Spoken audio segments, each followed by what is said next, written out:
जीवन में कभी किसी से अपनी तुलना मत करो। आप जैसे हैं सर्वश्रेष्ठ हैं। ईश्वर की हर रचना अपने आप में सर्वोत्तम है, अद्भुत है। सुप्रभात विद्यार्थियों, हिंदी की कक्षा में आप सबका स्वागत है। विद्यार्थियों, आज हम संचयन भाग 1 में से अध्याय दिए जल उठे के लेखक के बारे में चर्चा करेंगे। आइए आरंभ करते हैं। दिए जल उठे पाठ के जो लेखक हैं मधुकर उपाध्याय हैं। दिए जल उठे लेखक मधुकर उपाध्याय द्वारा लिखित यह पाठ स्वतंत्रता आंदोलन में नेताओं के योगदान को दर्शाता है।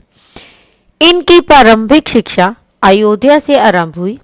इसके बाद इन्होंने भारतीय जनसंचार संस्थान नई दिल्ली से पत्रकारिता में स्नातकोत्तर डिप्लोमा प्राप्त किया। इतिहास और खास तौर पर ब्रिटिश शासन काल में दिलचस्पी के वशीभूत होकर इन्होंने महात्मा गांधी के चर्चित दांडी मार्च को पुनरावृत्ति करते हुए 400 किलोमीटर से अधिक की पैदल यात्रा की। आज़ादी की 50वीं वर्षगांठ पर इन्होंने 50 दिन 50 साल पहले की रचना कर विशेष ख्याति अर्जित की। उनकी दूसरी पुस्तक किस्सा पांडे सीताराम सूबेदार को भी काफ़ी प्रशंसा मिली। हिंदी और अंग्रेजी भाषा पर समान रूप से लेखनी चलाने वाले मधुकर उपाध्याय ने इतिहास, साहित्य, पत्रकारिता के साथ साथ कार्टून विधा में भी अपना विशेष योगदान दिया। इनकी 3 अंग्रेजी और 12 हिंदी पुस्तकें प्रकाशित हो चुकी हैं। लोकमत समाचार पत्र के प्रधान संपादक के रूप में कार्यरत मधुकर उपाध्याय पत्रकारिता के माध्यम से साहित्य संवर्धन एवं समाज सेविका के कार्यों में लगे हुए हैं। इनका जन्म 1956 ईस्वी में हुआ था। विद्यार्थियों, अभी मैंने आपको मधुकर उपाध्याय के बारे में संक्षिप्त रूप से जानकारी दी है। आगे हम इस अध्याय में लेखक ने कितने पात्रों के बारे में चर्चा की है। सबसे पहले इस अध्याय में महान जो देशभगत नेता थे उनमें से सरदार वल्लभ भाई पटेल, महात्मा गांधी और रघुनाथ काका, ठीक है। इसके साथ साथ जवाहरलाल नेहरू देश को स्वतंत्र करवाने हेतु स्वतंत्रता आंदोलन में सक्रिय भागीदार की घटना का इस अध्याय में वर्णन किया है। विद्यार्थियों, सिर्फ आज मैं आपको सरदार वल्लभ भाई पटेल, महात्मा गांधी और रघुनाथ काका के बारे में संक्षिप्त रूप से बता रही हूँ। सरदार वल्लभ भाई पटेल दांडी कूच की तैयारी के सिलसिले में 7 मार्च को रास पहुंचे। द्वितीय बिंदु, उपस्थिति जन समुदाय के आग्रह पर 2 शब्द कहना स्वीकार किया। तृतीय, स्थानीय कलेक्टर शिल्डी के आदेश पर गिरफ्तारी। चतुर्थ, पुलिस पहरे में बोरसद की अदालत में ले जाया गया। जज को 8 लाइन का फैसला लिखने में 1.5 घंटा लगा। ये इसके मुख्य केंद्र बिंदु हैं। 500 रुपये जुर्माने के साथ 3 महीने की जेल। किसे? सरदार वल्लभ भाई पटेल को साबरमती जेल में ले जाया गया। आश्रम के बाहर गांधी जी से एक संक्षिप्त मुलाकात हुई।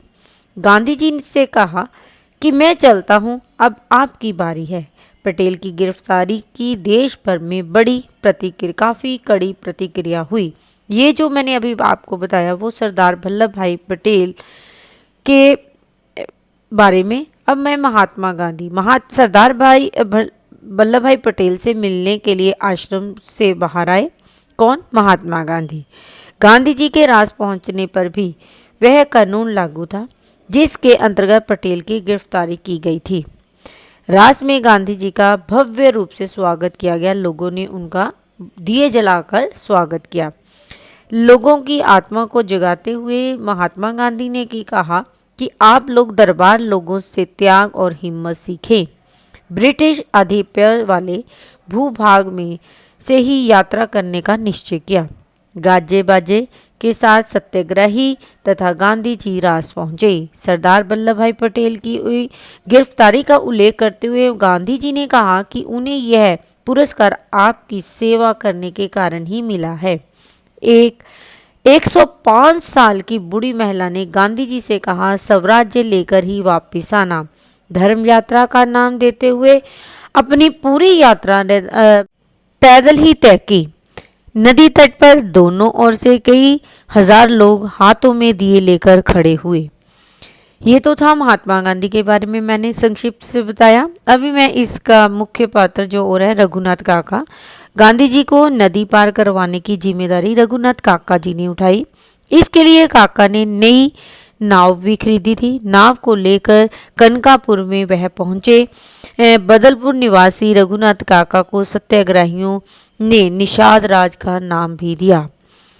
रात 12 बजे के बाद गांधी जी को नाव में बिठाकर रवाना हुए। नदी तट के दोनों तरफ हाथ में दिए लिए हुए कई हजारों लोगों के बीच गांधी जी को सकुशल नदी पार करवाएगी और अपने उत्तरदायित्व उन्होंने भली प्रकार से निर्वहन किया।